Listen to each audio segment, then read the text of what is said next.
nous allons organiser pour la deuxième fois une réunion avec les pharmaciens. L'année dernière, nous avions déjà fait une réunion intéressante.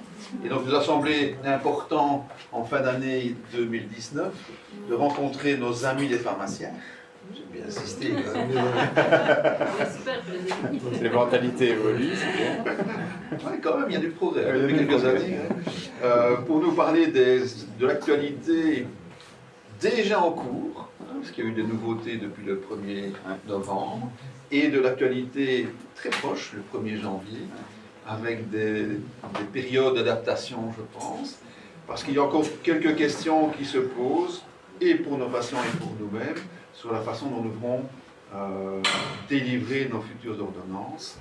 Et en plus, nous avons connu tous des petits problèmes ou des grands problèmes avec les délivrances de certains médicaments. Donc là aussi, nous aurons la possibilité d'entendre la voix des pharmaciens, qui ne sont pas toujours responsables non plus de cela d'ailleurs. Loin de là. Voilà. Et nous parlerons aussi peut-être de la garde des pharmaciens dans certaines régions, rapidement. Ça, je laisserai plutôt les gens du coin s'exprimer. Voilà. Donc je vais laisser M. Alain Chasper, que vous connaissez, donc, qui est le président encore pour 10 jours de l'APB.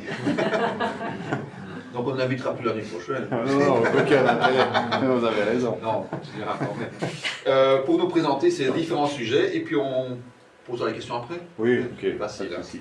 Ok, merci. Voilà. Ben, merci de nous accueillir ici, pharmaciens, médecins. C'est tout un sujet à part entière que je développe volontiers. J'ai même fait une petite vidéo qui circule là-dessus. Bon, voilà.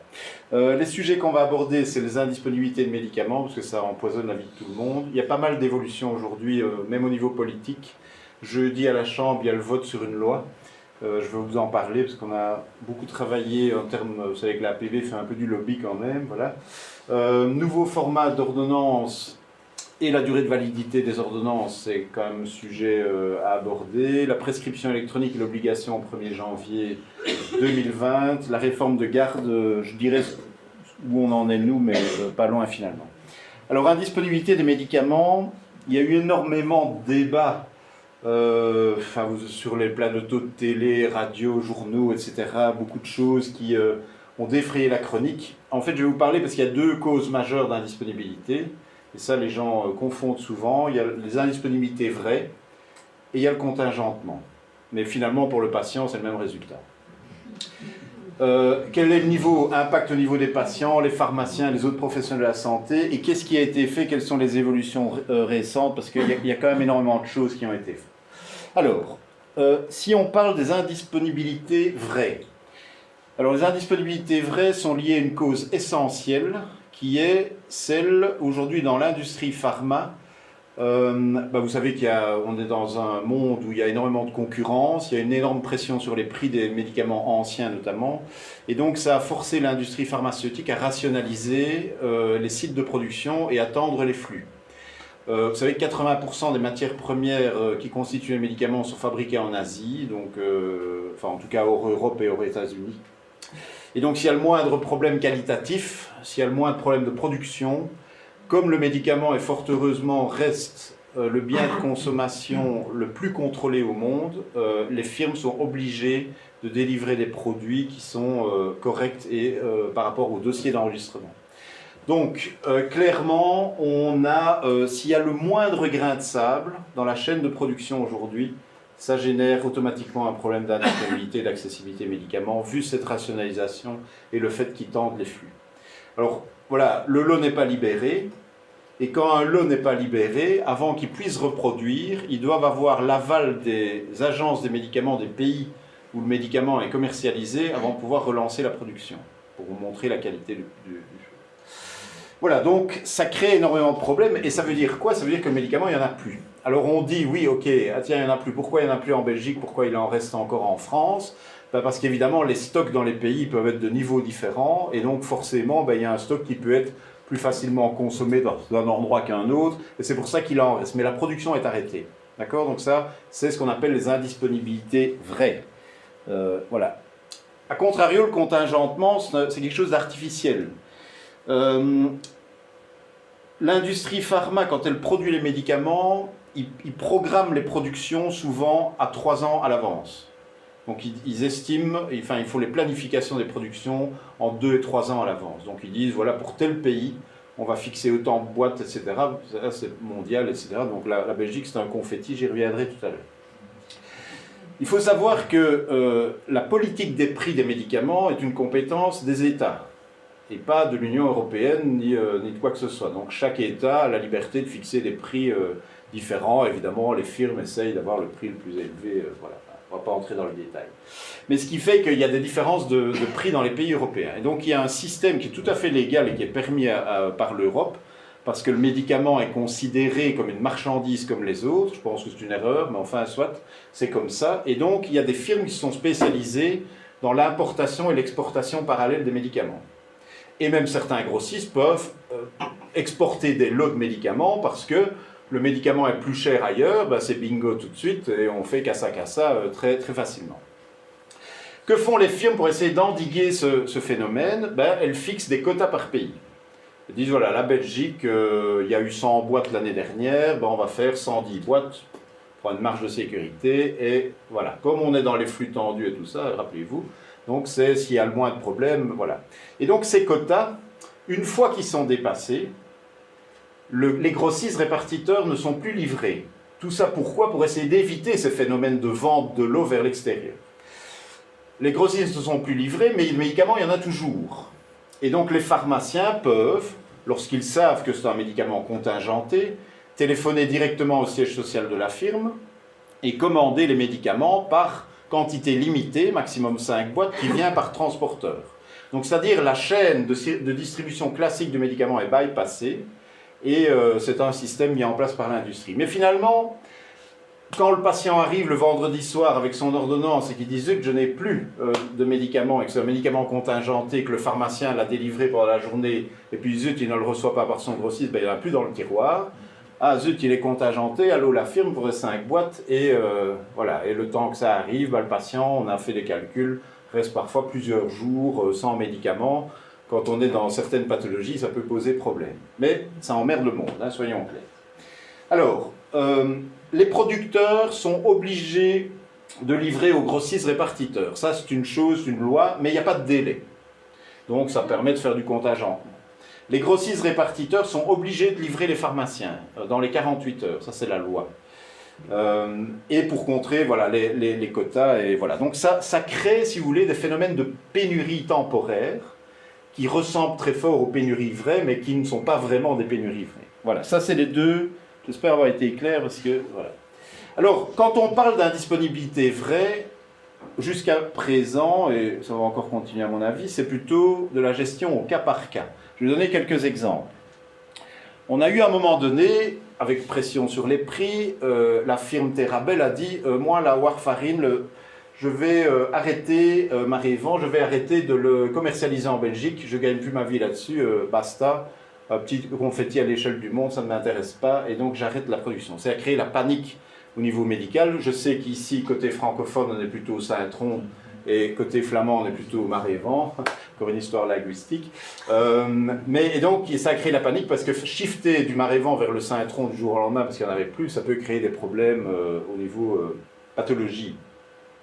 Et donc il y a eu pas mal de débats, on a participé nous pas mal, on a en tout cas beaucoup contacté l'agence, il y a eu des contacts avec Terabel directement en disant qu'est-ce qu'on fait, il y a une réunion prévue agence Inami Terabel, et finalement la firme a accepté de continuer à commercialiser ses boîtes, puisque la quantité est quand même pas négligeable, on a 20 à 25 000 boîtes par mois. Faire ça en préparation magistrale, c'est juste pas possible. Par contre, il en restait à l'étranger et les pharmaciens pouvaient l'importer. Je vais y revenir tout de suite. Un autre cas, c'est l'hydréa. Ben, l'hydréa, quand il est manquant, il n'y a pas d'alternative. Alors, il faut savoir que je vous ai dit, il est possible qu'il reste des lots dans des pays voisins. Et donc, il y a une commission à l'agence, je fais d'ailleurs partie de cette commission d'évaluation qui, heureusement, va être supprimée parce que ça ne sert à rien.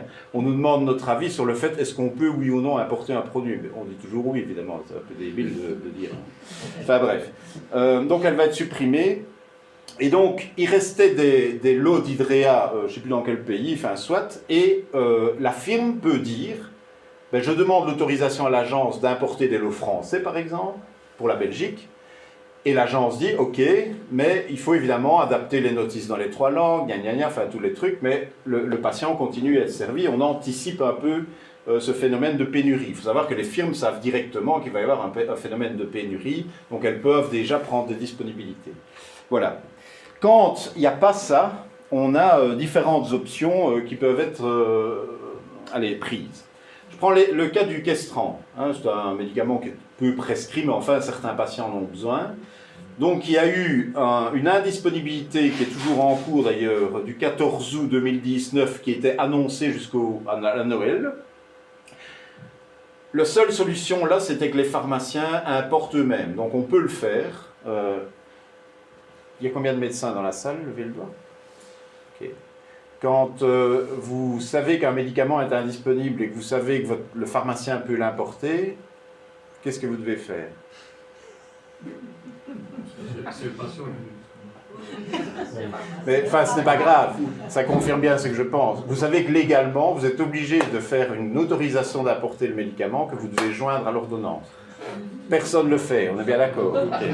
Donc les pharmaciens importent dans la plus grande illégalité, hein, soyons bien clairs, mais c'est quelque chose qu'on a demandé de supprimer, parce que c'est une lourdeur administrative, mais l'agence, vous savez bien, l'agence des médicaments, mais regardez ce qui se passe. On importe le médicament, mais le médicament à l'étranger, il coûte 40 € la boîte, et en Belgique, il coûte 25,78 €. Or, il faut savoir que quand un médicament est importé, on ne peut pas appliquer le tiers payant pour le patient, et il doit payer vol-pote. Alors, soit on suit les règles, soit on ne les suit pas. Alors, l'entourloupe qu'on pourrait trouver, c'est de dire j'ai une ordonnance pour du Questran, je tarifie le Questran comme il est tarifié en Belgique, et je compte le delta pour le patient. C'est ce que beaucoup de pharmaciens font, mais c'est aussi illégal, hein, soyons bien clairs. Ok, voilà, enfin bon, soit.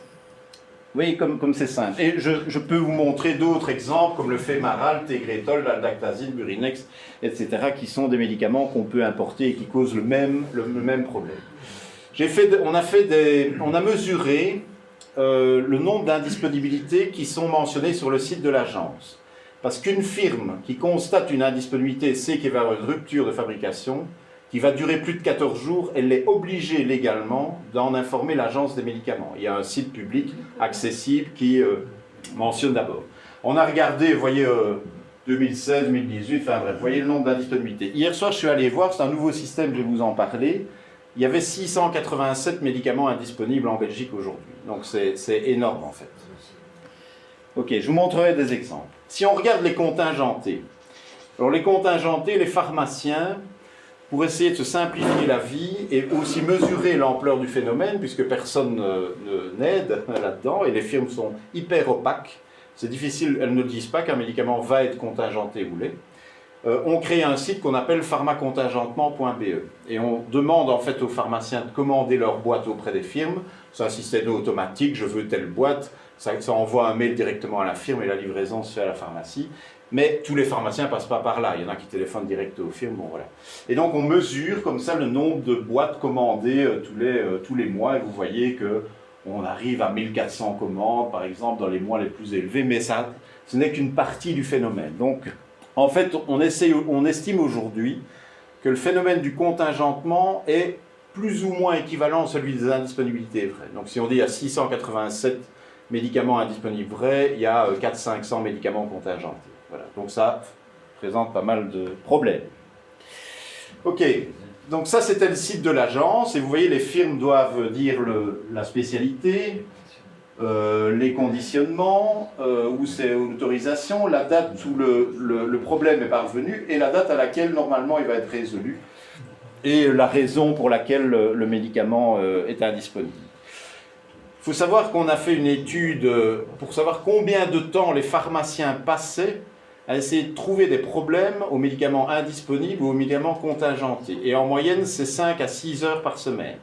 Là, vous vous rendez compte, c'est pratiquement une journée de travail qu'on passe toutes les semaines en pharmacie pour trouver des solutions par rapport aux médicaments contingentés. Ça a été évalué aussi à l'échelle de l'Union européenne. Donc, comme c'est un problème qui n'est pas que belge, c'est dans le monde entier et européen. Donc, c'est un problème qui empoisonne la vie des pharmaciens, soyons.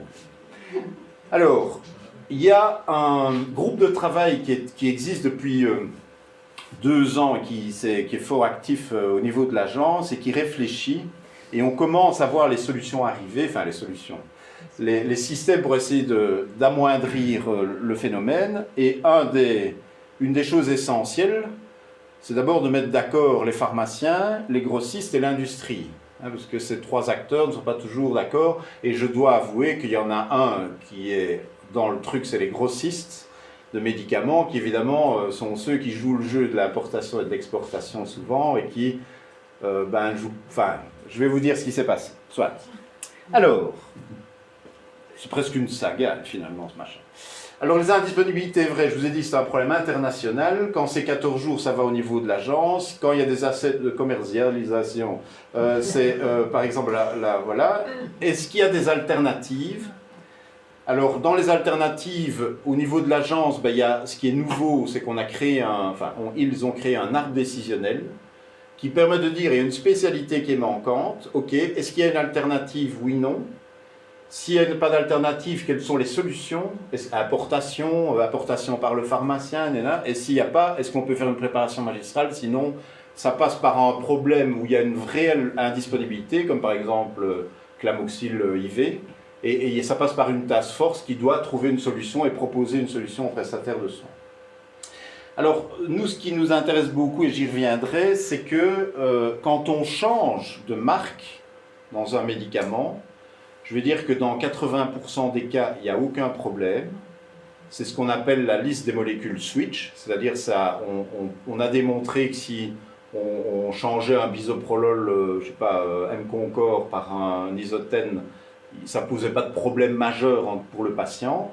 Par contre, si on change une hormone thyroïdienne par une autre marque d'hormone thyroïdienne, là, il peut y avoir un problème et ça nécessite un suivi médical. Ça a été le cas avec le carbonate de lithium qui se trouvait dans le Maniprex. Maniprex a été manquant. On avait la possibilité de substituer ou de changer par le camcolite, mais ce n'est pas le même dosage. Et on a aussi fait de la préparation magistrale. Le problème, c'est que c'est des médicaments no-switch, et donc les index thérapeutiques sont très étroits, et que changer de marque, ça crée des problèmes. On a vu des patients qui avaient des soucis. C'est idem avec les antiépileptiques, avec des antipsychotiques, etc. Donc, voilà. Et il y a des médicaments où il n'y a pas d'alternative. Il y a eu beaucoup de débats, notamment avec Jean Chounen sur Limitrex injectable, où il n'y a pas d'alternative. Ok. Alors, quelles sont les mesures qui ont été prises par le groupe de travail au niveau de l'agence? Donc l'idée, c'est de dire, maintenant, il faudrait quand même que toutes les firmes qui constatent une indisponibilité de plus de 14 jours, puisque c'est écrit dans la loi, que c'est obligatoire de le mentionner, le mentionnent réellement. Parce qu'on voit certaines qui s'en foutent complètement et qui ne le font pas. C'est la première chose. Deuxième chose, c'est renforcer la communication. Et quelque chose d'intéressant, c'est ça. Est-ce que vous savez ce que c'est la SAMV2? Donc c'est la source authentique des médicaments, version 2, qui est la source authentique des médicaments de l'État. D'accord? Donc c'est là-dedans qu'on trouve l'ensemble des médicaments enregistrés sur le sol belge, les conditions de remboursement, enfin tout ce qui est dans vos softs. Enfin, là j'ai peut-être encore que 2-3 trucs à vous dire. Parce que vos softs vont être obligés, à partir du 1er janvier 2020, d'intégrer la SAMV2. Il faut savoir qu'ils ne le faisaient pas tous jusqu'à présent. Pourquoi? Parce qu'ils avaient leur propre base de données. Et pour que un médicament ou un non-médicament intègre la base de données, il fallait que les firmes payent pour se trouver dans votre soft. D'accord? Et il y a aussi le référencement. Si EG veut être le premier en haut de la liste d'amoxicilline, il payait votre soft pour que EG, quand vous tapez amoxicilline, soit premier. Je tiens quand même à vous le dire parce qu'on a vu les contrats, c'est jusqu'à 50 000 € par ligne. Hein. Enfin, bon, soit. Mais donc, ils vont être obligés, et tant mieux, à partir du 1er janvier 2020, à intégrer la SAMV2, la source authentique des médicaments de l'État, ce qui veut dire que vous aurez accès à l'ensemble des médicaments et des produits de santé qui sont sur le marché. Jusqu'à preuve du contraire, ce n'est pas le cas. Ça ennuyait beaucoup les dentistes, notamment parce qu'il y a beaucoup dans les produits bains de bouche et tout ça, des produits qui ne sont plus enregistrés comme médicaments, mais comme dispositifs médicaux. Et ils ne voyaient pas tout dans leur soft, alors qu'ils savaient très bien que ça existait. Ça, c'est important, parce que ça veut dire que dans peu de temps, vous allez avoir, dans votre soft, quand vous voudrez prescrire un médicament, vous allez savoir qu'il est indisponible. Donc vous pourrez vous-même vous dire, ah ben alors, je ne vais pas prescrire celui-là, je vais prescrire un autre. Ok, l'arbre décisionnel au niveau de l'agence, aujourd'hui, fonctionne. C'est-à-dire que l'agence travaille, quand il sait qu'il y a une indisponibilité, il y a un arbre décisionnel qui permet de dire, voilà, ça c'est l'alternative possible, je vais vous montrer à quoi ça conduit. Et puis il y a ça, c'est la nouvelle plateforme qui s'appelle PharmaStatu. Vous pouvez tous y accéder. Et je vais vous montrer quelques print screens que j'ai fait hier, parce que c'est tout récent. Et donc, ça permet d'avoir beaucoup plus d'interactivité, même du terrain vis-à-vis de l'agence, et aussi des firmes qui peuvent, avant les firmes, qu'est-ce qu'elles devaient faire? Elles devaient télécharger un document sur le site de l'agence, le remplir, l'envoyer, c'était un fonctionnaire de l'agence qui traitait les données, l'inscrire sur le site, enfin bref. Ça prenait du temps, et il n'y avait qu'une personne qui était dédiée à ça. Quand elle était malade, c'était... Et donc maintenant, ça va être un truc électronique, vous allez voir, ce sera beaucoup plus facile. Ok. Autre chose, c'est augmenter les communications par rapport aux résultats de l'art décisionnel vers l'ensemble des acteurs. Faire respecter les réglementations existantes. Donc quand il y a une obligation de mentionner après 14 jours d'indisponibilité, voilà. Il y a un projet d'arrêté royal. Depuis les élections, la Chambre est là, hein, s'est constituée, il y a des nouveaux parlementaires, notamment dans la commission santé, et il y a eu, je pense, 3 ou 4 auditions parlementaires sur le problème des indisponibilités. Et donc, il y a une loi qui va être, ou pas, votée jeudi, et il y a toute une série d'amendements qui ont été apportés. Vous dire le résultat du vote, je n'en sais fichtre rien, mais les choses sont en train de bouger. On a aussi le fait que maintenant, les 14 jours vont se muer en 3 jours, c'est-à-dire que la firme, s'il y a 3 jours d'indisponibilité, elle devra le dire, ce qui permettra d'insérer les contingentés dans le truc aussi. C'est-à-dire qu'on aura une bonne vision de l'ensemble des problèmes. On va préciser l'obligation de livraison de la firme vers les grossistes répartiteurs à 72 heures. Et on va obliger évidemment l'intégration dans la SAM, que les softs intègrent la SAM V2, mais ça, ce sera à partir normalement du 1er janvier. Il y a tout un débat, mais qui n'est pas abouti, sur le remboursement par l'INAMI en cas d'importation. Ce serait logique que le patient bénéficie des mêmes conditions de remboursement en cas d'importation d'un médicament indisponible en Belgique. Et il y a vraisemblablement, c'est marqué, je vous verrai bien à quoi ça donne, que la firme devrait compenser le delta. Alors, le gros débat, et je sais que ça fait frémir certains, c'est le droit de substitution dans le contexte des indisponibilités par les pharmaciens. Je dois vous avouer que c'est quelque chose qu'on a porté avec force, parce que systématiquement, vous téléphonez quand il y a un médicament indisponible pour dire « Docteur, est-ce que je peux changer ?» alors qu'on est dans le contexte switch, no switch. Moi, ce que j'ai dit aux autorités, c'est que j'ai dit « Écoutez, autorisez-nous à le faire, mais dans un cadre strict. » C'est-à-dire quoi? Si c'est une molécule switch, je peux le modifier, je ne suis pas obligé de systématiquement prévenir le prescripteur, je peux le faire a posteriori, mais pas a priori. Par contre, si c'est une molécule no switch, je suis obligé de prévenir le médecin, parce que là, il faudra un accompagnement du patient. On verra bien ce que ça va donner, mais ça, c'est notre position aujourd'hui. On peut en débattre après, si vous le souhaitez. Ok. Bon, l'Europe, ça, c'est le cadre par rapport à la substitution. On a aussi demandé une simplification de la procédure d'importation par les pharmaciens, y compris les hospitaliers, ce qu'on appelle l'article 105, et notamment l'obligation que vous mettiez un document qui autorise le pharmacien à importer. Ce qu'on veut demander est Bill, parce que j'ai une ordonnance, vous n'avez pas à vous préoccuper du fait que je l'importe ou pas, s'il est indisponible, je dois pouvoir, si on doit courir après les papiers, c'est n'importe quoi. Alors, mieux soutenir l'arsenal thérapeutique des préparations magistrales, parce que fort heureusement, les préparations magistrales ont pu permettre dans certains cas de suppléer, et aligner le remboursement des matières premières au remboursement de spécialités et flexibilité réglementaire au niveau de l'INAMI. En fait, l'INAMI devrait dire que pendant la période d'indisponibilité, j'autorise le remboursement sur une spécialité importée, et s'il y a une matière première disponible en magistral et que c'est une solution acceptable, ça devrait être remboursé pendant la période d'indisponibilité. Mais bon, on n'y est pas. Hein. Alors il y a tout le débat européen sur le prix correct des médicaments pour essayer d'empêcher. Un petit mot sur PharmaStatu. Donc PharmaStatu, l'intérêt c'est que c'est vraiment up-to-date, c'est-à-dire que à la fois les firmes et l'agence, c'est la réaction immédiate, donc tout est à jour au jour le jour, ce qui n'était pas le cas dans l'ancien système.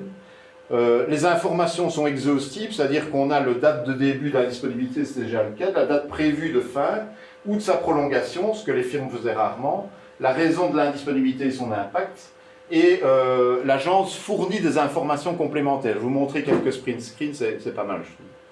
Alors, la SAM V2, je vous ai expliqué, ça c'est sûrement quelque chose, et la simplification administrative, pour permettre aux firmes de mentionner, et même bientôt aux acteurs de terrain eux-mêmes, donc les pharmaciens par exemple, s'ils constatent qu'un produit est indisponible, pourront eux-mêmes le mentionner sur le site.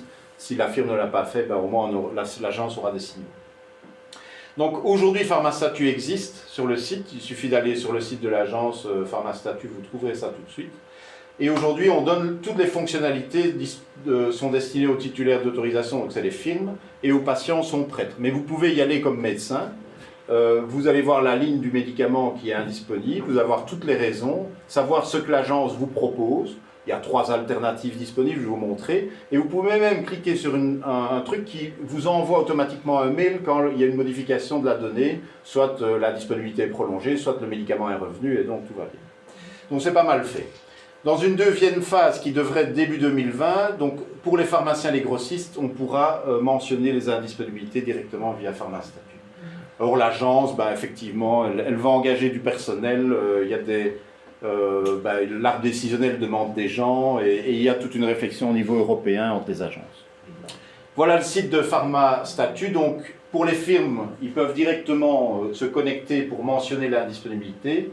Et puis ça, ça fonctionnera à partir de début de l'année prochaine, nous dit-on, où on pourra mentionner directement en fonction des... Alors j'ai pris quelques print screens. Donc j'ai pris l'exemple du Clamoxyl IVIM 1 gramme qui aujourd'hui est indisponible. Donc ça a été indisponible à partir du 12 mars. Normalement, ça reviendrait le 31 décembre 2019 s'il n'y a pas de modification.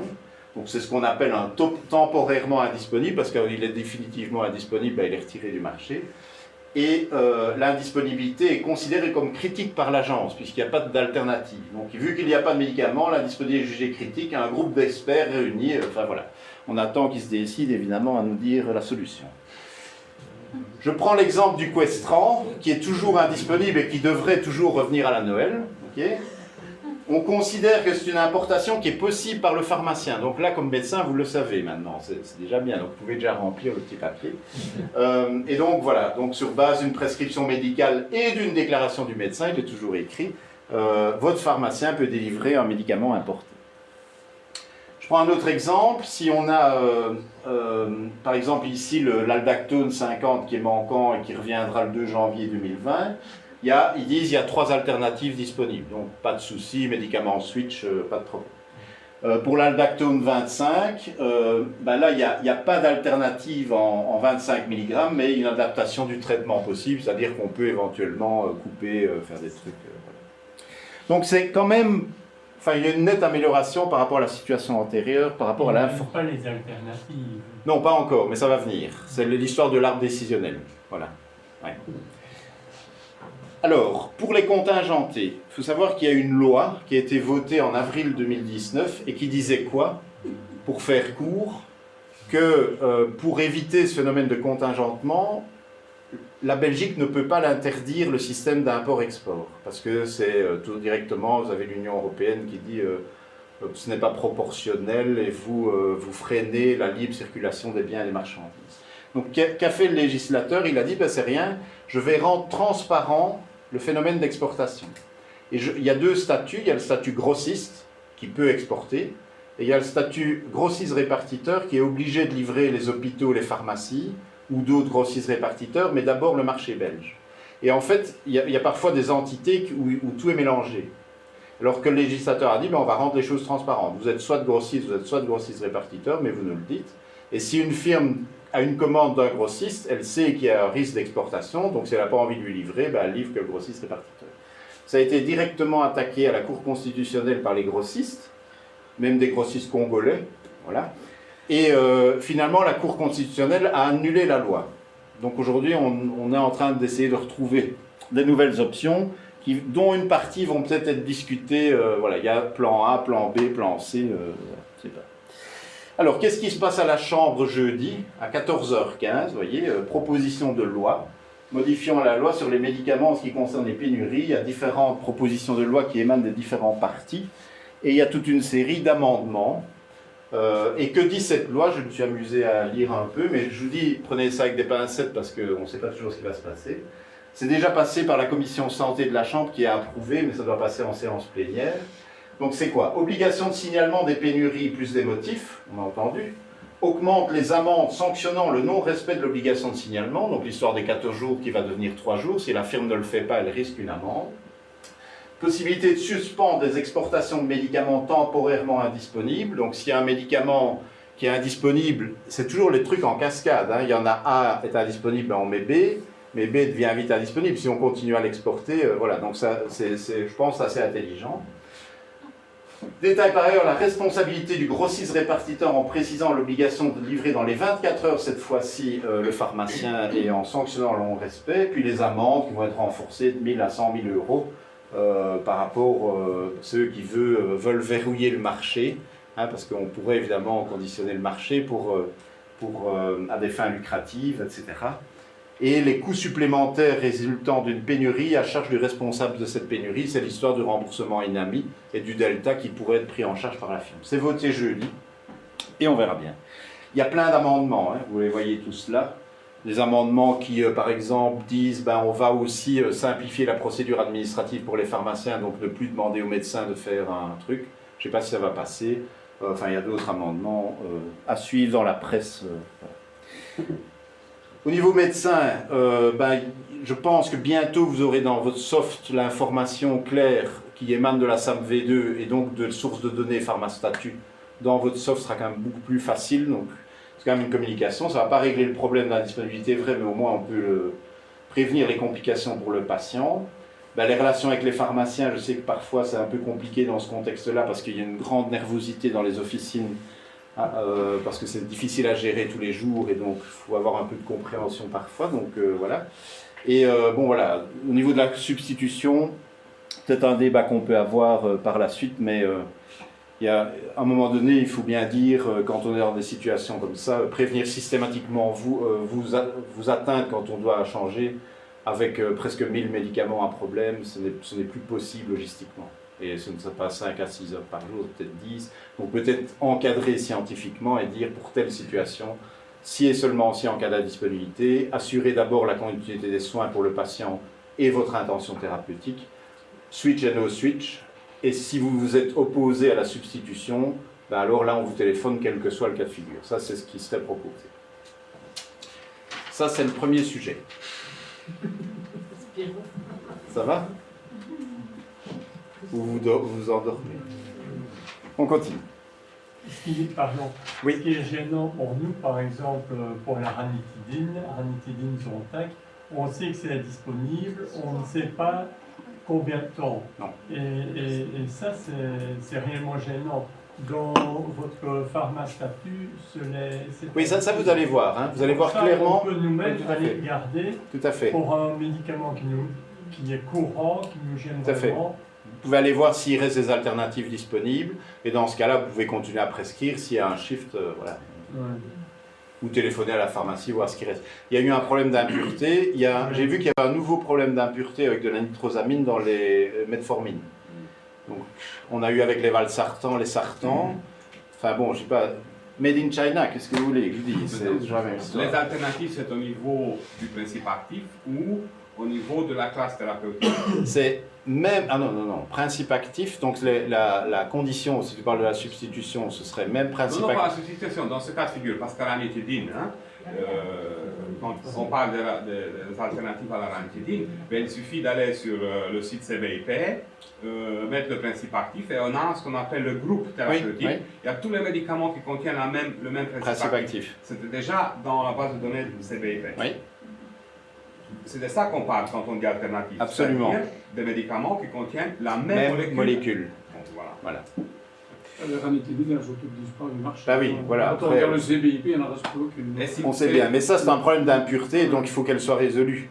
Et ça, je sais pas, on ira voir tantôt en live ce qu'ils mettent sur PharmaStatut, c'est amusant. Quand on va sur le CBIP, les dates de disparition du médicament et les dates de retour, elles sont Ben, écoutez, tout, alors le, Elles sont CBI, marquées, le, mais- le CBIP va chercher son information sur l'agence. C'est l'agence qui est la source authentique des données, comme l'INAMI est la source authentique des données sur la base de données médicaments SAMV2 avec enfin, d'autres acteurs comme l'APB qui nourrit aussi les non-médicaments. Donc ça, c'est les sources authentiques. Si vous avez le CBIP, il va juste puiser ces informations et il met à jour son site. Donc c'est une connexion permanente. Je pense que le site le plus fiable aujourd'hui, mais de toute façon c'est interconnecté, hein, ce sera PharmaStatut, parce que là, voilà, vous aurez jour le jour, s'il y a des deltas de mise à jour, mais ça, peut-être que tu peux nous dire, Sylvio, là-dessus, s'il y a des deltas de mise à jour entre le CBIP et l'agence, je ne sais pas s'ils font les mises à jour, si c'est tous les jours. Non, une c'est fois. tous les mois. Ah ben voilà, donc c'est mieux d'aller sur PharmaStatut. PharmaStatut, c'est un jour. Voilà, un jour près. Un médicament qui est arrêté de production, si on l'importe, il est toujours remboursé. Altaclasine, arrêt de production. Alors, Moyen, si je l'importe de France, est-ce que je peux avoir le remboursement en Belgique? ah non, Non, pas du la tout. loi dit non. Non, oui, mais enfin. Ah oui, non, la loi dit Ah, non. Maintenant, le pharmacien, certains, bon, pour aider les patients, qu'est-ce qu'on fait? Ben, c'est comme je l'ai dit tantôt, on dit, ok, c'est comme si j'avais la spécialité belge, et si c'est plus cher, ben, je compte la différence. Il y a beaucoup de pharmaciens qui ne la comptent même pas. L'altaclasine, arrêt de production. Oui, oui, mais ça c'est encore différent. Alors, il faut trouver une autre alternative, et j'ai vu dans la législation potentielle, c'est qu'à partir du moment où un médicament sera indisponible plus d'1 an, il sera supprimé du remboursement. Oui. Oui. Cas de figure qui m'est arrivé récemment, j'avais une patiente enceinte, premier trimestre, qu'est-ce qu'on donne s'il n'y a pas de ranitidine? Rien. Non, Et les attendez, IVP, attendez. Il faut pour les femmes enceintes, vous mettez sur Google CRAT, C-R-A-T, c'est le site officiel CRAP. en France.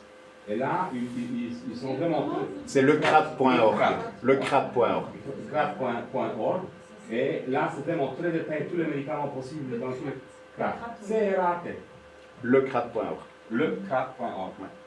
Et vous regardez un peu... Il y a aussi Cybelle en Belgique. Étonnamment, que beaucoup de médicaments qui, soi-disant, sont interdits dans la grossesse, ils garantissent l'utilisation sans risque dans la grossesse. Voilà, il y a un tas de raisons. Il y a aussi Cybelle en Belgique, CYBE2LE. Voilà. Ok, est-ce qu'on aborde ce fameux problème? Enfin, problème, qui n'en est pas un, je pense. Alors, sur maintenant la date de validité des ordonnances et sur le nouveau modèle d'ordonnance papier et électronique. Donc, il y a deux concepts différents. La durée de validité de l'ordonnance, c'est déjà en cours depuis le 1er novembre. Donc là, il n'y a pas de période transitoire. C'est à partir de maintenant. Si vous utilisez un ancien modèle papier délivrable à partir du, le pharmacien n'en tient pas compte. Hein, c'est la date de prescription qui compte. On ne peut plus tenir compte des livrables à partir du. Ça, c'est une première chose. Le modèle d'ordonnance, par contre, il y a une période transitoire. Si vous voulez réellement que... Hein, vous savez que la législation aujourd'hui vous permet de... Si vous mettez rien, c'est 3 mois de validité, aussi bien Santé publique que INAMI. Si vous prescrivez un antibiotique et vous voulez que ce soit pris dans une semaine et qu'après l'ordonnance soit out, vous pouvez mettre date de fin, la date une semaine après. Et si vous êtes un patient chronique, vous voulez dire bon, je vais faire 3 ou 4 ordonnances à 1 an de validité, mais il faut que ce soit un nouveau modèle papier. Voilà. Je vais y revenir dans le truc, mais c'est pour dire qu'il y a deux trucs différents. Alors, la nouvelle durée de validité s'applique à toutes les fournitures pharmaceutiques, c'est-à-dire tout médicament, préparation magistrale, nutrition, dispositifs médicaux délivrés en pharmacie, en ambulatoire. Donc pas les produits de bandagisterie, okay, prescrits par tous les gens qui ont l'autorisation de prescrire, à un patient non hospitalisé en ambulatoire, au cabinet, au domicile, en maison de repos, lors d'une consultation à l'hôpital, mais quand il n'y a pas d'hospitalisation. Que la prescription soit faite sur papier ou par voie électronique, c'est le même combat, et que les médicaments soient remboursables ou non. Ça change complètement la donne par rapport à avant. Hein. Avant, vous m'aviez une ordonnance pour une baso, elle n'était pas remboursée, donc c'était valable tout le temps. Maintenant, on adapte la législation santé publique à la législation INAMI. Vous ne mettez pas de date pour une ordonnance, enfin, la date de prescription, c'est 3 mois de validité, punt and delay. Et au bout des 3 mois, on ne peut plus délivrer la baso. Avant, il venait 3 ans après, on avait encore le droit de le faire. Ok. Je pense franchement que c'est une simplification absolue par rapport à la situation d'avance. Tout changement provoque des problèmes, mais au moins maintenant, on sait quand la date de l'ordonnance est terminée. On ne doit plus s'amuser à calculer à partir de la date, c'est 3 mois calendrier, blablabla. Donc voilà. Par contre, et pour l'ordonnance électronique, c'est encore beaucoup plus simple parce que mais ça, il y a une période de transition qui permet à toutes les maisons de soft de s'adapter, aussi Récipé et aussi même Paris, voilà. Quand l'ordonnance ne sera plus valable, elle va disparaître du serveur Récipé. Parce qu'aujourd'hui, je l'ai mis après dans une dia, il y a 15% des ordonnances que les gens ne viennent pas chercher et qui polluent le serveur Récipé pour des trucs... parce que maintenant, c'est pas... Donc c'est quand même une nette amélioration. Et donc il faut bien retenir une chose, c'est que par défaut, si vous n'avez rien inscrit, à partir du 1er novembre, l'ordonnance est valable à la fois d'un point de vue santé publique et d'un point de vue INAMI, 3 mois. Ok, donc un patient a 3 mois pour aller chercher son médicament à la pharmacie. Et donc voilà, si avant c'était jusque fin calendrier, je vous donne un exemple, si vous prescrivez un médicament le 10 novembre, ben, l'ordonnance est valable jusqu'au 9 février 2020. 3 mois pile poil. D'accord ? Si vous estimez nécessaire, vous pouvez spécifier une durée de validité plus courte ou plus longue, mais là, il faut utiliser le nouveau format d'ordonnance. Si vous le faites sur un ancien, ça ne va pas. Je sais bien que c'est ennuyant, mais bon, le pharmacien risque, s'il vous délivre le médicament et que ça passe à la tarification, l'INAMI fait un contrôle, le remboursement sera supprimé. Hein. Donc les pharmaciens vont peut-être pas trop jouer le jeu de laisser passer en 12 des trucs. Voilà. Donc vous pouvez limiter ou prolonger maximum 1 an. Alors, pour les prescriptions papier, il y a, donc modèle papier, il y a une période de transition qui s'étend du 1er novembre, donc on y est déjà, jusqu'au 31 janvier 2020. À partir du 1er février 2020, l'ancien modèle ne sera plus accepté dans les pharmacies. Vous savez, quand on a changé de modèle d'ordonnance avant que le dernier ancien modèle n'ait disparu, il a fallu 5 ans. Donc je vous demande de bien vous mettre ça en tête parce que ça va créer des soucis si les patients continuent à venir avec des ordonnances anciens modèles. Je sais que c'est là où le bas peut blesser. Je pense que c'est important d'avoir une bonne communication. Parce que le pharmacien, s'il le délivre, bon, il pourrait le faire, mais il va prendre le risque de ne pas être remboursé. Donc je ne suis pas sûr que beaucoup de gens vont jouer à ça vu le prix des médicaments actuels. Ok. Donc, sachez, ça, la règle, c'est 3 mois, et en réalité, oui. Alors, pour les prescriptions électroniques, et vu l'adaptation nécessaire des softs, etc., la période de transition est plus longue, et ça s'étend jusqu'au 31 mai 2020. Donc, ça veut dire qu'à partir du 1er juin 2020, tout le monde devra passer, enfin, tous les softs devront être OK pour vous permettre d'indiquer la date de durée de validité que vous souhaitez. Dans cette période transitoire, c'est la règle de 3 mois qui prime. D'accord ? Ok, alors, bon, voilà. Alors, février 2020, les ordonnances antérieures. Gros problème. En règle générale, il faut vous dire, si elles ont été prescrites avant le 1er novembre, elles gardent leur durée de validité de 3 mois. Si vous avez mis délivrable à partir du... C'est aussi possible, mais là, on doit vérifier pour que ce soit suivant la nouvelle règle des 3 mois, plus 3 mois fin du mois, mais 3 mois date à date. Je sais bien que c'est des chipoteries, mais c'est comme ça. Alors, pour les délivrances différées pour les pharmaciens, avant, on avait une délivrance différée à partir de la date et on pouvait mettre 3 mois de validité. Maintenant, la délivrance différée du pharmacien ne pourra pas dépasser la date que vous avez mis de fin de validité de l'ordonnance, ce qui est assez logique. Alors ça, c'est tous des exemples. Donc le prescripteur a rédigé la prescription le 15 du 10. Est-ce qu'il a précisé une date de délivrance différée? Non. Le pharmacien peut délivrer à partir du 15 du 10 jusqu'au 31 janvier 2020, et voilà. Si vous avez prescrit le 1er août, mais vous avez mis qu'on peut délivrer à partir du 10 octobre, on peut délivrer à partir du 10 octobre, et c'est justement jusqu'au 9 janvier 2020, nouvelle règle. Si 15 et que vous avez mis 5 janvier 2020, ben on peut délivrer jusque, etc., etc., etc. Ça, c'est pas si compliqué que ça, finalement. Donc, intéressant peut-être en pharmacie, c'est très clair, puisqu'on regarde la date de fin de validité de l'ordonnance. Si c'est après, ben on ne délivre pas. Et si c'est électronique, quand on scanne le preuve de prescription électronique, il n'y a rien qui vient, ça veut dire que l'ordonnance est périmée et basta. Pour le patient, c'est aussi plus clair, je pense. Les nouveaux modèles, ben, c'est ceux-là pour prescription papier. Donc, c'est date de fin pour l'exécution et plus délivrable à partir du. Et pour donc, c'est à partir du 1er février. Donc, est-ce que l'INAMI ne vous imprime plus les carnets automatiquement? Vous devez vous débrouiller tout seul. Ça, c'est le problème.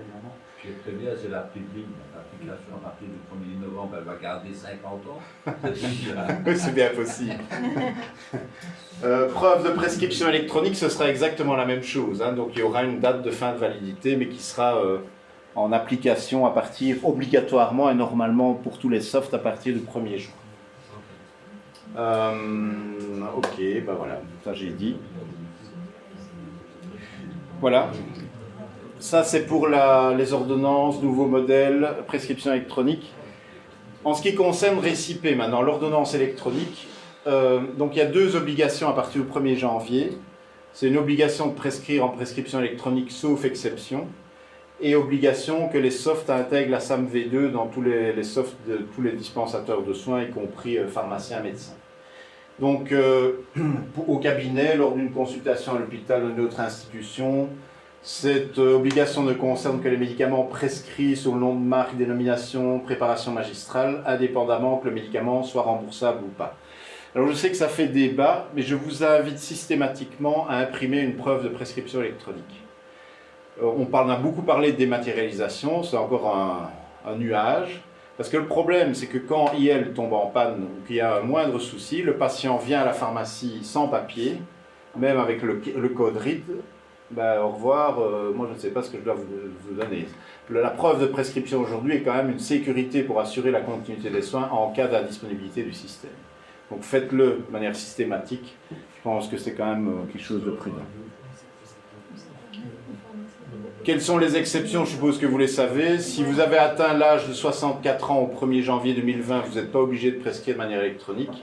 Si vous rédigez la prescription en dehors de votre cabinet, par exemple domicile ou en maison de repos, et ce indépendamment de votre âge, et en cas de force majeure, mais ça je pense que l'INAMI va éditer tout un document qui définit les forces majeures. J'ai copié hier ce qui était sur le site, mais il disait qu'ils allaient encore adapter un document clair, donc besoin d'aide médicale urgente, prescripteur est étranger, n'a pas de NIS, patient n'a pas de NIS ou nouveau-né en attente de NIS. Comment est-ce qu'on sait vérifier tout ça? Ben, quand vous passez... Non, mais par exemple, vous rédigez la prescription de votre cabinet. Comment est-ce qu'on sait prouver qu'on était à domicile ou bien avec le patient? Ils ne savent pas. Sur l'honneur. C'est pas à moi. C'est ton civisme. Oui. C'est pas à moi de vous le dire. Moi, voilà. Ça arrive aussi parfois qu'on n'a pas accès au récit E. Ben oui, par exemple. Donc à ce moment-là, on est au cabinet et voilà, on nous sort une ordonnance. Écoutez, je peux vous dire quelque chose. Les ordonnances papier, dans 15 ans, il y en aura toujours. Oui, hein. Je suis sûr. Voilà. Après, voilà, faut essayer de se mettre à la pause. Les enfants qui n'ont pas la carte d'identité, qui sont à la garde des grands-parents, ça arrive tout le temps. Tout le temps. Mais En on met plus de cas de force majeure. Silvio, vas-y. Oui. Aide médicale urgente. Aide médicale urgente incontestable en cas de force majeure. Ils ne viendront jamais vérifier. Jamais ils vont vérifier. Ils s'en jamais. foutent. Le problème, c'est d'avoir le maximum D'ordonnances traces. électroniques. Et puis s'ils ont 80%, c'est déjà super significatif. Ils savent ce qui se passe et puis c'est bon. Ils seront Ils vont contents. pas nous emmerder. Il faut inverser la tendance, quoi. C'est ça qu'ils veulent aujourd'hui. Est-ce que je peux Oui, poser la vas-y. question du support, Oui. il est obligatoire ou bien c'est vraiment les pharmaciens qui le demandent? Aujourd'hui, il est toujours destiné à être fourni aux patients. Ça, c'est dans la règle. Non, mais De quoi? Si on n'a pas le code barre, on ne sait pas faire. Si on n'a pas le code barre, c'est foutu. En fait, on pourrait imaginer qu'on ait un système via smartphone, Ouais. où le patient a son truc. Voilà, maintenant, il faut... Et le code barre, à terme, il ne sera pas dans la carte d'identité. Non, ça jamais. Ça, il faut vous sortir ça. Il faut sortir ça de la tête parce que le problème de la carte d'identité, c'est pas du tout sécure en termes de voilà. Donc la carte d'identité, c'est pour le numéro NIS et le code barre sert à rapatrier l'ordonnance. Alors je sais qu'il y a beaucoup de discussions sur le fait dans le patient health viewer, le patient pourrait voir ses ordonnances et envoyer une ordonnance dans une pharmacie, mais c'est toujours le patient qui est aux manettes. C'est jamais le médecin qui va dire aller chercher dans telle pharmacie. Ça sera toujours interdit, c'est la liberté de choix du patient. Mais voilà, et le pharmacien pourrait préparer les médicaments en attendant que le patient vienne. Enfin, c'est Dieu, tu connais mieux ça que moi. C'est correct ce que je dis. Oui. Mais c'est pas pour demain non plus. Mais c'est pas pour demain. Ok. Claire ou... Les renouvellements, par exemple, pour une benzo, ça n'existera plus alors. Quand on mettait à renouveler 3 fois ou quoi. Ben, sur la prescription électronique, vous savez faire ça? Oui. On peut le noter. Mais du moment que tu mets une date jusqu'à 1 an, c'est possible. Hein. Ah, donc il faut Oui, mais c'est ça. une date jusqu'à... Ah oui, parce que si vous mettez la date de fin de validité à 3 mois, vous mettez rien, c'est 3 mois après, le renouvellement, c'est Il faut fini. surtout mettre une posologie que le pharmacien puisse calculer quand même pour ne pas lâcher. Il y a une autre chose aussi. Alors qu'il en a besoin que de 3. Si vous mettez 1 an, et vous faites plusieurs ordonnances, je sais pas, un traitement chronique, il y a plusieurs boîtes à prendre pour ne pas faire, avant de les amuser à calculer à partir du mois de mars, maintenant. Vous faites plusieurs ordonnances, et si le patient vient avec toutes ces ordonnances chez le pharmacien en demandant tout, la règle c'est que le pharmacien ne délivre que maximum 6 mois. Voilà, enfin, il y a des conditionnements d'1 an, hein, donc si on doit scier le conditionnement en 2, on ne le fera pas, mais voilà, c'est globalement ce qui est demandé au pharmacien de ne pas délivrer plus de 6 Pour mois. la délivrance des benzodiazépines à temps régulier par le pharmacien, il faudra le spécifier sur l'ordonnance même, parce qu'il n'y aura plus de délivrance à Ben, à la limite, tu fais plusieurs ordonnances en mettant chaque fois la date de fin de validité. Ça va aussi pas changer. Pour l'instant, en tout cas, c'est pas possible, puisque les softs sont bloqués. Ah oui, non, au niveau électronique, ce sera qu'à partir du mois de juin que ce sera possible. Donc actuellement, on doit noter sur l'ordonnance, Ou alors c'est ordonnance. délivrer tous les mois une boîte ou des choses comme ça. Parce qu'avant, on mettait la date, un jour, puis un mois après, et puis un délivre à partir du mois. Ce sera totalement, définitivement abandonné, ça. Méthadone ou des choses comme ça, par exemple. Il faut faire à la main. Pas de force majeure. À la limite, le seul moyen dans ce cas-là, c'est de faire effectivement l'ordonnance papier. Et faire des faux en écriture de date. Non, c'est délivrable. Si le patient sait par exemple qu'il y a une prescription de l'ormétazépam aujourd'hui et qu'elle est bonne pour 1 mois, et puis que son deuxième ordonnance est valable jusque... De toute façon, s'il prend... Oui, je sais pas. Mais il est Le bien but, c'est qu'elle peut prendre tout d'un indiqué coup, par hein, l'INAMI que la possibilité de mettre délivrable à partir de reste, même si on n'a pas prévu de zone pour l'indiquer. Donc on doit le mettre sur l'ordonnance. Mais pas en électronique. Hein. Ce qu'il faut faire On peut mettre attention, en dessous, si on peut mettre une note, en dessous de nos médicaments, on peut mettre une note. ce qu'il faut évidemment faire attention, c'est de respecter la date de validité, Oui. donc la date de fin pour l'exécution. Mais c'est ça. Parce que Oui. ce sera, dans le cas d'une benzo, plus vite 1 an, Oui. mais si on oublie de Mais non, 10 l'indiquer, jours. ça reste 3 mois. Pardon. Si on oublie de l'indiquer, ça reste 6 3 boîtes dans mois. 10 jours. Donc si vous mettez sur une ordonnance électronique, quand ce sera possible, créez une pas date des addicts. valable, délivrable à partir de, et que vous sortez de la zone, Ce ne sera pas délivré. voilà, ben, l'ordonnance aura disparu, qu'on ne sera Et ça pas veut dire encore qu'on à date. doit noter chaque fois délivrable à partir de telle date. Ben, le soft le fera tout seul, il faudra cliquer, Oui, à mon avis, oui. on peut l'imaginer. Est-ce qu'on a déjà une vue comment les sortes on ne sait pas encore. Mais, par exemple, Health One, il gère déjà le nouveau modèle Ok. avec tout. C'est tout. Il suffit d'indiquer la date Les autres vont suivre vite. Hein, tous les softwares vont se mettre à jour. Hein. avant la... Ils ont dû passer maintenant. Ils ont dû passer tous maintenant. Jusqu'à Mais l'INAMI a bloqué tous les... l'homologation. C'est bloqué par l'INAMI parce que tous les sortes ne sont pas au même niveau. Donc pour l'instant, les ordonnances que l'on a, elles sont bloquées à 3 mois. On ne sait pas raccourcir ou allonger. Oui. Pour l'instant, oui. À mon avis, ce sera jusque pour mettre tout le Mais monde en même temps. à partir du 1er juin. Ah. Tous seront à jour. Hein. Et sinon, c'est cas de force majeure. Oui, mais c'est ça. Oui, voilà. Il y a un peu la débrouille. Ok. Interprétation. La task force, la force majeure. Pour les gardes, là, je vais plutôt donner la parole à mes confrères du coin, mais ce que je dois vous dire, c'est qu'au niveau pharmacien, la stratégie qu'on a eue au niveau du cadre pluriannuel, c'est de maintenir l'accessibilité aux gardes des pharmaciens par rapport à l'habitat. parce qu'on s'est rendu compte qu'en fait, il y avait beaucoup de gens qui venaient sans prescription médicale aux gardes des pharmaciens. Et donc, dire on va mettre qu'une pharmacie près du poste de garde médical, ça n'a pas de sens. Enfin, ça peut avoir un sens, mais de manière globale, certainement pas. On a négocié dans ce contexte-là une réaffectation de budget dans notre enveloppe, ça n'a rien coûté à l'État, mais d'un honoraire pour avoir un honoraire de disponibilité pour les gardes de nuit, pour les pharmaciens, de 22h à 8h.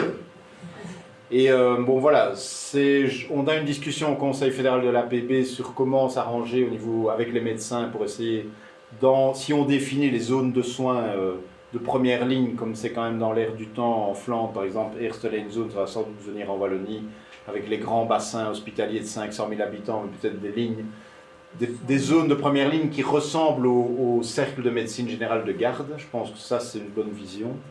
Donc on pourra peut-être encore rediscuter un peu plus quand on sera dans le concret. Mais pour le moment, il n'y a pas de décision globale au niveau pharmacien, en tout cas, peut-être au cas par cas au niveau régional. Voilà. J'en ai fini. Ben voilà. Je ne sais pas s'il y a... Ouais, non, c'est bien.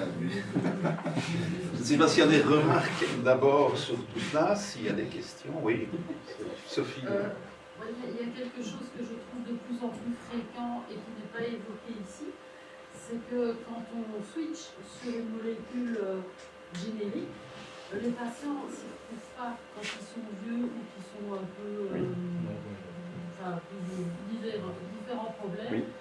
Moi, je tombe de plus en plus régulièrement sur des personnes qui s'en mêlent complètement les pinceaux pendant 1 mois, voire 2 mois, parce que je ne les vois pas toutes les semaines.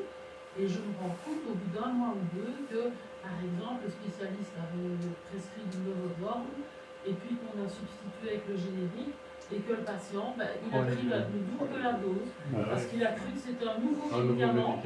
Et j'en ai eu comme ça, j'ai dû la faire revenir 2 fois, à 1 semaine d'intervalle, parce qu'elle ne figeait pas.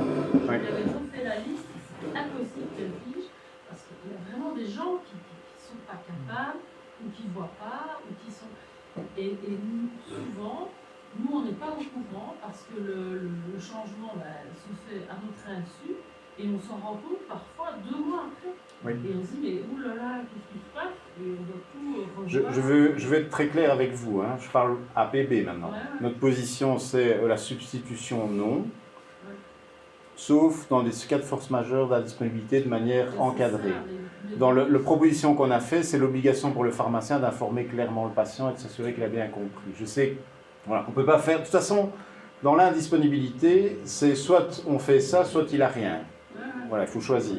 Mais de substituer par un générique une prescription ou de faire...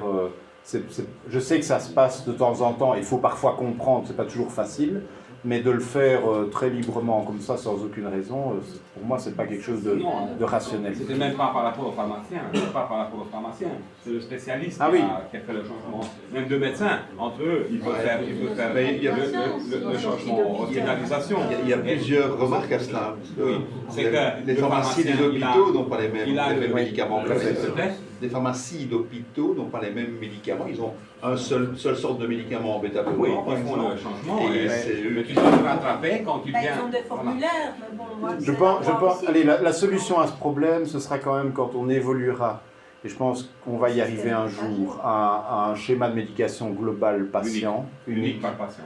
Où vous avez votre rôle de prescripteur, j'ai mon rôle de dispensateur, il y a les trucs INAMI et il y a même un cahier pour qu'on puisse communiquer ensemble si jamais. Enfin voilà, je pense que ce sera beaucoup plus fluide, c'est-à-dire qu'on saura, ça c'est l'intention thérapeutique, le patient est venu, on n'est pas venu chercher le médicament, ça c'est l'intention thérapeutique, le médicament est indisponible, on a changé par un autre, etc., etc. Mais là au moins vous aurez aussi vous-même une vision réelle de ce qui s'est passé. Est-ce que le pharmacien de référence n'est pas déjà une solution ? On est bien d'accord. Le problème aujourd'hui, il y a 1 million de personnes qui ont choisi un pharmacien de référence, à peu près. Donc ça veut dire le pharmacien de référence, pour moi c'est la solution bien sûr, mais c'est de dire le pharmacien de référence doit veiller au bon usage et donc doit éviter autant que possible. Le gros problème aujourd'hui, c'est les soins transmuraux. Parce qu'un patient qui est admis à l'hôpital, on lui demande qu'est-ce que vous prenez comme médicament, voilà. Et il faut qu'il y ait ce schéma de médication. Le rôle du pharmacien de référence, c'est de compléter votre intention thérapeutique. S'il y a d'autres prescripteurs, ce sera mis. Et s'il y a des médicaments d'automédication qui sont pris de manière chronique, ça se trouve dans le schéma de médication aussi. Et donc, c'est un travail multidisciplinaire. Et je pense qu'on a, médecins et pharmaciens, un rôle majeur à jouer là-dessus. Et quand le patient sort de l'hôpital, parce qu'aujourd'hui, vous savez que le premier prestataire de soins qu'un patient voit quand il sort de l'hôpital, c'est nous. Hein. Et on est là, donc on dit, tiens, on a prescrit un sartan, suivant la liste de... Et il était sous IEC avant. Je suppose que je dois le supprimer. Enfin, vous voyez, ça devient un peu touchy quand même. Et c'est idem à l'entrée de l'hôpital. Donc, entrée-sortie, mais quand on aura... Alors, on sait qu'il y a une étude du KCE qui montre que la moitié des gens retournent à leur ancien traitement. Et il faudra sans doute faire de l'éducation thérapeutique à la sortie de l'hôpital. Enfin, il y a plein de trucs. Maintenant, c'était tous des trucs qui étaient dans la bande transversale des 100 millions d'euros pour les nouvelles initiatives que le gouvernement a balayées d'un revers de main. On est au niveau de l'INAMI, tant qu'on reste dans les politiques de silo, dans un système de santé qui est complètement paralysé. Pourquoi ? Parce que vous imaginez, les médecins font d'énormes efforts et font moins d'actes, etc. Je dis n'importe quoi. Ou les pharmaciens délivrent moins de médicaments parce qu'ils ont dit « oh, ça sert à rien ». On diminue notre budget. L'INAMI, qu'est-ce qu'il fait ? Il dit « ah, ben pour l'année prochaine, je tire un trait, vous avez droit à ça ». Donc quelqu'un qui prend des initiatives pour moins consommer de budget, il est pénalisé. Quelqu'un qui surconsomme, ben on va tirer un trait, vous avez droit à ça. C'est n'importe quoi. Enfin, ça, c'est un truc, ça commence doucement, mais tant qu'on reste dans cette logique, ça paralyse complètement les trucs. Donc je suis bien d'accord avec vous, il faudrait augmenter cette qualité-là, mais on n'est pas dans cette perspective-là au niveau même financement. Et ce qui, je trouvais très piégeant aussi, c'est qu'un générique n'est pas le même que l'autre. La couleur du comprimé n'est pas la même. Donc même si on substitue d'un générique à l'autre, la galénique n'est pas la même, la biodisponibilité n'est pas la même. Non, mais ça, c'est un autre débat. Tant que vous êtes dans les molécules switch, vous ne devez pas vous tracasser. Oui, oui. Mais pour le patient, bien, il a une voie verte, il a une... Non, non, mais ça je sais. Donc c'est important qu'on lui apprenne. On prend 2 fois les mêmes, prend les deux. et puis s'il prend un somnifère, il se Au pose pas niveau politique, vous l'avez dit au début, et je trouve que le médicament n'est pas un objet commercial Ah, mais ça... comme un autre, et la sécurité, elle dépend de bêtises comme ça. On est bien d'accord, mais... Et c'est à cause de couleur de boîte et du fait qu'on laisse faire 45 copies du même médicament et qu'on gère ça d'une manière, comme on vient de voir ce soir, on a tout le temps des problèmes. On a des études quantitatives qui ont fait la preuve, je ne sais pas par cœur maintenant, je vais vous les envoyer, que la substitution avec des génériques, à cause des problèmes que vous avez soulevés, les journées supplémentaires d'hospitalisation qui sont générées des complications secondaires à ça coûtent plus cher que l'économie réalisée. C'est noir sur blanc, étude quantitative. Vous savez que en France, comme toute chose, je ne sais plus, mais je sais trouver l'article. Ça, comme toute chose, il faut, mais on a ici l'APB, c'est trop simple. Fais une étiquette. Bisoprolol, APB, pam, et colle là au-dessus. Même couleur, chaque fois, la même chose dans toute la Belgique. Voilà. Et c'est ce qu'il faut. Fais-le. C'est vrai. moi j'écrivais au marqueur sur la... Bisoprolol, APB, punct, 5 mg. D'accord. Mais en hier, j'ai eu une dame qui m'a demandé « je veux le petit cœur, à docteur Oui, ». Si c'est pas le petit cœur, je ne le prends pas. Il faut faire par molécule, non, il faut faire par molécule un personnage de dessin animé de Tintin, un truc comme ça. Il faut, non, parce que là, il faut payer trop de licence. Mais écoute, vraiment, un petit truc comme ça, symbolique, et faire tenir un catalogue pour que ça soit unique, et puis grand, bisoprolol, 5 très belles mg. étiquettes. Mais Attends. hier, j'ai vu une patiente qui avait des images des molécules à côté du nom, hein, donc la photo Du comprimé. du comprimé. Oui, parce Ça, qu'ils c'est reconnaissent comme ça, c'est vrai qu'ils reconnaissent comme ça, c'est un truc cognitif. Hein. Mais ce qu'il y a maintenant, Philips a lancé, semblable un dispensateur où tu peux mettre pour une semaine ou pour un mois. Et les médicaments sont conditionnés dans la pharmacie, tu les mets dans le... comme ça, pour une semaine à l'avance ou pour un mois à l'avance. Et puis c'est un box qu'on met dans le dispensateur de Philips, et puis qui tient compte et qui fait un bip s'il n'a pas pris, il n'a pas pris 2 fois, il bip le médecin. Écoute, et il faut vendre, c'est 180 €, vends-le dans toutes les pharmacies et fais un truc comme ça. Mais il faut le robot. Le robot, c'est 5 millions d'euros. Il faut se mettre à 5 pharmacies, prendre un robot comme ça, et puis voilà. Écoutez, nous pouvons régler, il ne faut pas attendre que l'autre règle nos problèmes. Voilà, alors. C'est vrai. Même dans les maisons de photos, c'est qu'il y a leur sachet qui flambe. Le jour où vous changez le traitement, Mais oui. Mais on ne sait même plus à quoi ressemble le comprimé. Hein. Mais les sachets, en fait, aux États-Unis, ils ont arrêté complètement. Hein. Donc c'est fini ça. C'est des systèmes d'alvéoles, etc. Mais enfin bon, il y a beaucoup de choses à dire là-dessus. Oui, je pense que la couleur, c'est médicament. Vous savez quoi, l'INAMI a financé une étude qui s'appelle Common, qui a été qui a été réalisée par 3 universités pendant 2 ans ou 3, je ne sais même plus, qui a coûté 2 millions d'euros. Les recommandations sont dans les cartons et l'INAMI n'en fait rien. Donc ce qu'on a fait au niveau de l'APB, c'est qu'on a réuni les syndicats médicaux, la SSMG, Domus Medica, et sur base des recommandations, on a fait une note qu'on transmettra au prochain ministre de la Santé en disant ça et ça et ça sont acceptables pour les 2 professions et voilà les lois modifiées pour y arriver. Parce que comme on a justement démontré la difficulté que l'on avait à communiquer dans les 2 professions, oui. C'était ça l'idée. Tout à fait. Tout à fait. En fait, je pense que le développement de l'e-santé, s'il est bien fait et qu'il nous permet une meilleure communication, va régler énormément de problèmes qu'on a mentionnés aujourd'hui. On est dans une phase qu'on sent bien transitoire. Oui, mais... C'est ça que je dois dire sur les Made in China, hein, c'est ça que c'est... Ah, flûte. Vous n'avez pas vu, c'est fou alors. Les grossiers. Je peux demander qu'il y ait des fabrications locales. Ah mais en France, ils ont fait 30 propositions, le Sénat français, donc, mais bon, c'est un peu utopique. Il y a des produits qui viennent d'Israël aussi.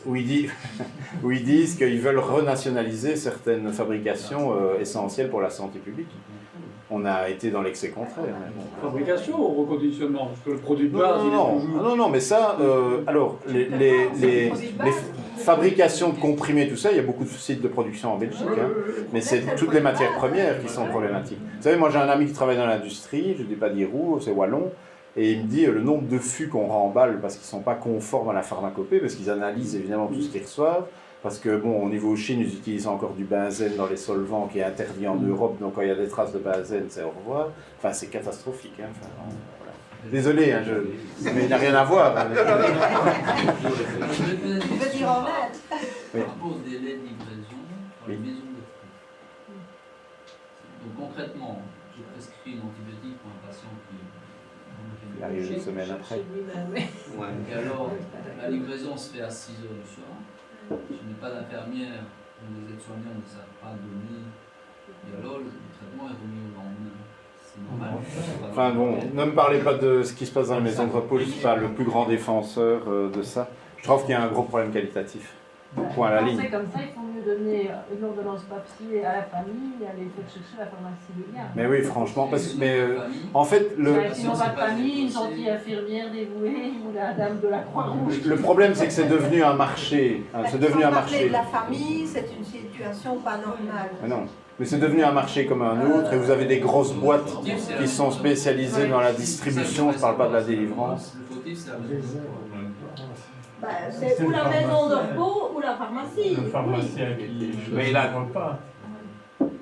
C'est la maison de repos si on ne prévient pas la pharmacie qu'il y a une urgence. Si on va le vendredi à 4 h et qu'ils ont le médicament le lundi à 6 h du soir, c'est un peu lourd. En fait, le problème, c'est que idéalement, il faudrait une pharmacie de proximité par rapport à une maison de repos, mais ce n'est plus le cas aujourd'hui. D'offre. D'accord. Qui est tout à fait secret. Hein.